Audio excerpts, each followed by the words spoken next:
नया financial year शुरू हो चुका है। टैक्स से जुड़े कई नियम आज से लागू हो गए हैं। इनमें क्रिप्टो करेंसी से प्रॉफिट पर 30% टैक्स का नियम भी शामिल है। 50 लाख रुपए से ज्यादा की इमूवेबल प्रॉपर्टी की बिक्री पर 1% TDS का नियम भी 1 अप्रैल से लागू हो गया है। नियम के बदलाव के बाद 1% TDS के लिए ट्रांजैक्शन वैल्यू या स्टैंड अप ड्यूटी वैल्यू में से जो ज्यादा होगा उसे आधार माना जाएगा। सरकार का मानना है कि इससे रियल एसेट की बिक्री कम कीमत पर दिखाने के चलन में कमी आएगी।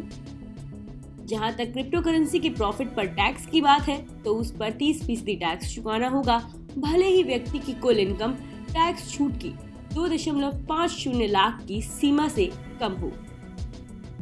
क्रिप्टो करेंसी के प्रॉफिट पर टैक्स के मामले में किसी तरह के डिडक्शन की इजाजत नहीं होगी। क्रिप्टो करेंसी के लाखों निवेशकों पर इस नियम का सीधा असर पड़ेगा। क्रिप्टो से होने वाला उनका प्रॉफिट कम हो जाएगा। अब तक करेंसी से हुए प्रॉफिट पर किसी तरह का टैक्स नहीं लगता था। नए नियम से क्रिप्टो करेंसी में इन्वेस्ट करने की लोगों की दिलचस्पी कम होगी। इस साल 1 फरवरी को पेश बजट में वित्त मंत्री निर्मला सीतारमण ने क्रिप्टो करेंसी पर टैक्स का ऐलान किया था।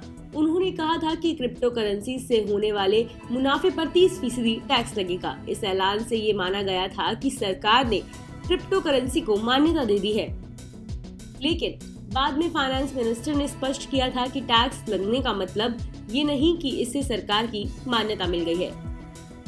घर खरीदारों को होम लोन के इंटरेस्ट पर मिलने वाला 1.5 लाख का अतिरिक्त डिडक्शन भी खत्म हो जाएगा।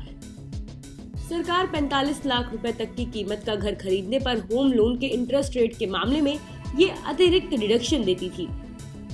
ये डिडक्शन 31 मार्च 2022 तक लिए गए होम लोन पर ही था। इसका मतलब ये कि घर खरीदने पर टैक्स के मामले में मिलने वाली अतिरिक्त छूट अब नहीं मिलेगी।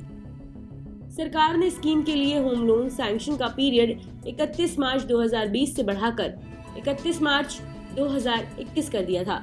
बाद में इस डेडलाइन को बढ़ाकर 31 मार्च 2022 कर दिया गया था। सरकार ने इस साल बजट में इस स्कीम की अवधि बढ़ाने के बारे में कुछ नहीं कहा।